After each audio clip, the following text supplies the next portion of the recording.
Buenas noches. Y bienvenido a La Noche en 24 horas. Bueno, sabemos que ha estado durante las 2-3 últimas semanas promocionando el libro que acaban de publicar, el libro colectivo Escucha Cataluña, Escucha España, un libro en el que usted colabora, participa junto a catedrático francés de carreras, también al jurista López Burniol y al expresidente del Parlamento Europeo, Josep Borrell, que ayer precisamente era una de las voces que entonaba esos manifiestos finales en la manifestación que se vivió en las calles de Barcelona. ¿Cree usted que lo vivido ayer en Barcelona es una imagen significativa, pero que quedará en la historia como una mera imagen, o hay un antes y un después de lo que ocurrió ayer? No, yo creo que hay un antes y un después, ¿no? Por una razón muy simple. Todos sabíamos que los independentistas en Cataluña son minoría, pero todos sabíamos que son los que han gritado más y los que se han movilizado. Y eso podía dar la sensación, de puertas adentro y de puertas afuera, de que eran los que representaban al conjunto de Cataluña. De ahí la enorme falsedad cuando el presidente Puigdemont habla de un solo pueblo, ¿no? No es verdad. Yo creo que lo más significativo de lo que sucedió ayer es que se vio que Cataluña no es independentista, que hay una gran cantidad de ciudadanos de Cataluña que están por la continuidad de Cataluña en España y que por fin han salido a la calle para expresarlo. Y a mí eso me parece enormemente significativo, enormemente relevante y enormemente positivo. Y ahora hay que mantener esa situación, hay que mantener esa posición, porque los independentistas no van a cejar en su empeño, ¿no? Y hay que poner de manifiesto todos los días que son minoritarios, que tienen comportamientos profundamente antidemocráticos y que se merecen todos aquellos que no cumplen con la ley, y es que se les aplique la ley y, por lo tanto, en algunos casos también el Código Penal. ¿Qué importancia le da al hecho de que ayer las banderas, 3 banderas que predominaron en la marcha, fueran la bandera nacional, la bandera española, la señera, la bandera oficial de la Comunidad Autónoma de Cataluña, y también la bandera de la Unión Europea? Bueno, porque estamos hablando de identidades perfectamente compatibles, ¿no? Yo le puedo hablar de mi caso particular, pero es lo mismo que todos los ciudadanos que se manifestaron ayer y muchísimos más, ¿no? Esa especie de contraposición que pretenden los independentistas, según la cual si eres catalán no puedes ser español, es absolutamente absurdo. Uno se puede sentir, como es mi caso y el de muchísimos miles de ciudadanos más, uno se puede sentir plenamente catalán, por supuesto español, y por supuesto también europeo, ¿no? Y no hay que contraponer identidades porque son perfectamente compatibles entre sí. Por eso es muy bonito ver esas 3 banderas juntas, y además es muy bonito ver la bandera de Cataluña histórica y no esa bandera nueva, la famosa estelada, que es un invento muy reciente, que no tiene ninguna base histórica y que solo sirve para dividir, ¿no? Es una bandera no para unir, sino para dividir. Por eso yo prefiero la señera, que es una bandera que nos puede unir a todos los catalanes y que es perfectamente reivindicable, como se vio ayer en la manifestación por el conjunto de los españoles, porque es una bandera constitucional. Podemos decir que el monopolio, si usted entiende que así lo había, del nacionalismo, del independentismo, incluso en las calles de Barcelona, ¿ha pasado a la historia? Yo creo que sí, ¿no? Y hay que seguir, por lo tanto, movilizándose en esa dirección, ¿no? Que no les dejemos la iniciativa política, que no les dejemos la calle, y que todo el mundo, y me estoy refiriendo también a la opinión pública internacional, deje de caer en la tentación de pensar que Cataluña son los que se movilizaban antes. Cataluña es también los que se movilizaron el domingo, y probablemente son más que los otros. Quisiera conocer su opinión sobre el estado exacto de la cuestión ahora mismo. Luego iremos un poco a la parte más general sobre el problema que existe en Cataluña, pero en concreto a 24 horas, ya menos, a 20, 21 horas de que el señor Puigdemont anuncie en el Parlamento de Cataluña, en fin, sea aquello lo que anuncie, pero se empieza a hablar de la posibilidad en las propias filas del PDeCAT de la posibilidad de una independencia simbólica, de una independencia en diferido que pudiera decretarse ahora pero no entrar en vigor hasta dentro de algunos meses. ¿Qué le parece? Bueno, la verdad es que no sabemos qué va a hacer Puigdemont mañana, ¿no? Probablemente porque está atrapado en su propio bucle, ¿no? Si hace determinadas cosas será considerado un traidor entre los suyos, y si hace otras, pues probablemente lo que tiene por delante es un horizonte penal, ¿no? Y por lo tanto está atrapado entre la espada y la pared, que diríamos en términos convencionales, ¿no? A mí me resulta relativamente indiferente lo que haga el señor Puigdemont mañana, porque lo relevante es lo que ha hecho ya hasta hoy. Y lo que ha hecho hasta hoy es despreciar el orden constitucional, saltarse las leyes y hacer dos cosas que a mí me resultan profundamente repugnantes. Una de ellas es, si me permite la expresión, y la digo entre comillas, ¿no?, haber prostituido la naturaleza de las instituciones, porque ha puesto unas instituciones que tienen su origen y su legitimidad en la Constitución. Estoy pensando en el Parlament de Cataluña o en el Gobierno de la Generalitat. Ha puesto esas instituciones no al servicio de todos los ciudadanos, que es su función, sino que las ha puesto al servicio de un proyecto político divisivo. Y eso nos va a obligar, cuando pase toda esta pesadilla, nos va a obligar a reconstruir esas instituciones y volverlas a poner a disposición de todos los ciudadanos de Cataluña. Y el segundo gran coste de todo esto, y yo creo que no se les debe perdonar ya jamás, es haber desgarrado a la propia sociedad catalana y haberla dividido de una manera muy profunda dentro de las familias, en los grupos de amigos, en los puestos de trabajo, y eso también va a ser muy difícil de reconstruir. Lo vamos a hacer entre todos, pero haber roto con la cohesión social y haber intentado además alejar a la sociedad catalana del resto de la sociedad española es algo que realmente resulta profundamente reprobable. Y más allá de las responsabilidades políticas y penales, yo creo que tienen también una responsabilidad moral, porque lo que han hecho es profundamente inmoral. ¿Cree usted que pueden ser, a partir de ahora, interlocutores el señor Puigdemont, Junqueras, el resto del gobierno de Cataluña? Mire, en mi opinión personal, la única interlocución del señor Puigdemont y del señor Junqueras y del resto del gobierno tendrá que ser, pues, en primera instancia, los jueces, las autoridades policiales, los jueces, y por lo tanto tendrán que responder de sus actos. Es imposible un diálogo político con aquellos que impunemente han ido saltándose las normas, no han respetado las reglas del juego y ahora hacen llamamientos desesperados a cosas tan absurdas como la mediación internacional, ¿no? Yo creo que están absolutamente descalificados como interlocutores y por eso no entiendo muy bien la insistencia de algunos, particularmente del principal partido de la oposición en España, de que hay que negociar con el señor Puigdemont. Hay una condición necesaria para negociar con cualquiera y es que no cometa delitos. Entiende usted, por tanto, que la exigencia de mediación para una negociación o un diálogo está fuera de lugar, ¿no? Sí, porque el diálogo tiene que existir siempre en democracia dentro de las reglas del juego y de su respeto. Y por lo tanto creo que es muy necesario que cuando recuperemos las instituciones y se sosiegue el clima político, haya unas elecciones al Parlament de Cataluña y que los ciudadanos de Cataluña decidan quiénes son sus representantes y por lo tanto decidan quiénes puedan ser interlocutores de un diálogo en el futuro, que solo se puede producir desde el respeto a las reglas del juego. Y mientras tanto no hay nada que dialogar ni hay nada que negociar. Lo único que hay que hacer, y Su Majestad el Rey fue absolutamente taxativo en su Parlamento impecable del pasado martes, lo único que hay que hacer es restablecer el orden constitucional y a partir de ahí, como es natural, todo es posible. Pero fuera del orden constitucional y de la legalidad, nada es posible.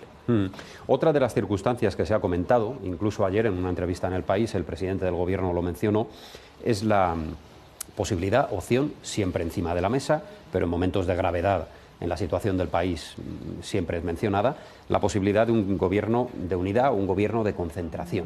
El hecho de que el Partido Popular permitiera o llegara a un acuerdo, ahora por ejemplo con PSOE y Ciudadanos, para que entraran a formar parte del gobierno. ¿Usted sería partidario de esa opción? Porque hemos tenido en ese mismo sillón que usted ocupa hoy, la pasada semana, por ejemplo, a José Bono, y se ha manifestado a favor de esa opción.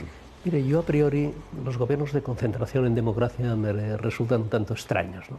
A mí me gusta mucho la pluralidad, la discrepancia democrática, la alternancia en los gobiernos en función de los deseos y de los votos de los ciudadanos, y los gobiernos de concentración son solo aplicables en circunstancias enormemente excepcionales. Alguien podría argumentar, y es verdad, ¿no?, que estamos ante una circunstancia muy excepcional que justificaría un gobierno de concentración y por lo tanto yo respeto profundamente a aquellos que puedan pensar en ello.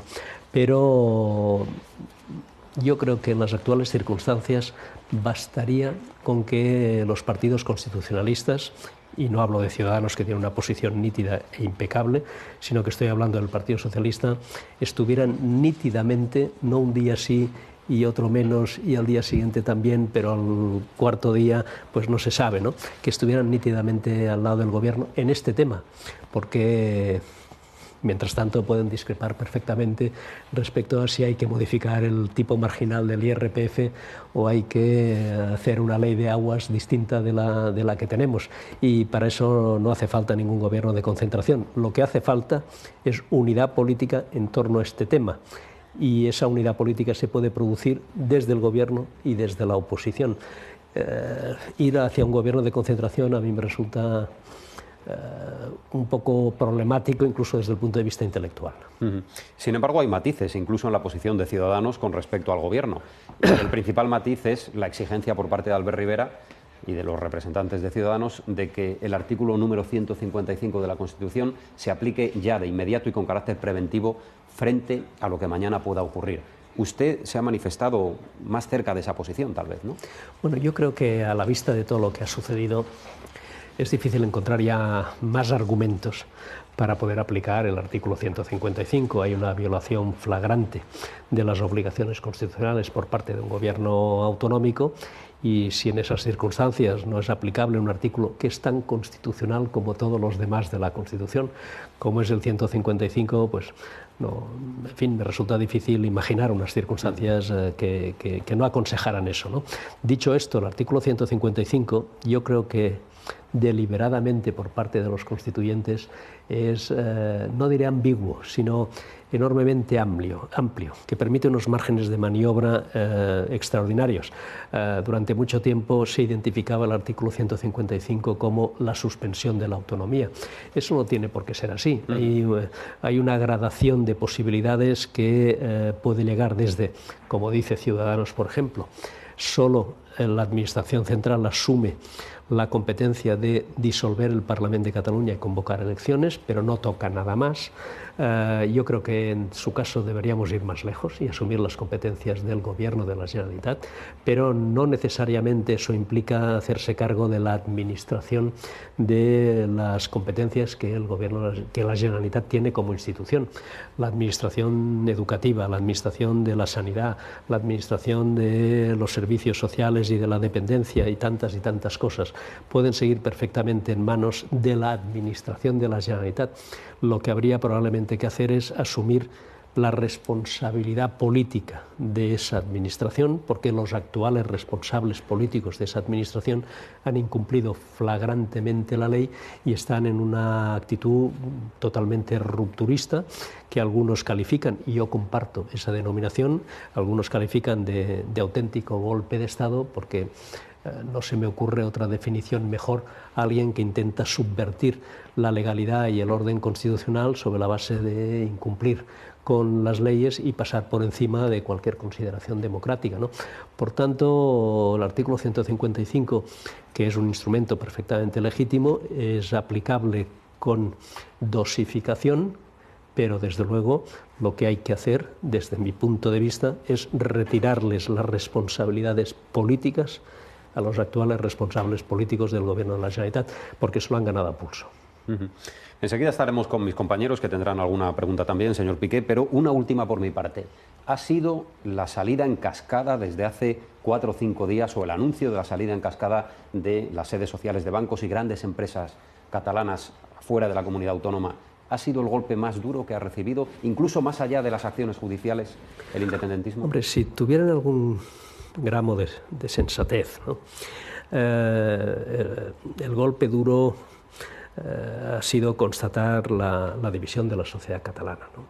Eso es un golpe muy duro para cualquier responsable político democrático, ¿no?, cuya obligación es precisamente garantizar la cohesión social y la solidaridad entre todos los ciudadanos, ¿no? Pero ese es un coste que los independentistas han asumido como inevitable, con el cínico argumento de que para hacer una tortilla hay que romper los huevos, ¿no?, hay que cascar huevos, y eso es terrible, ¿no? Eso es terrible porque ese es un daño, no digo irreparable, pero que va a ser muy difícil de resarcir.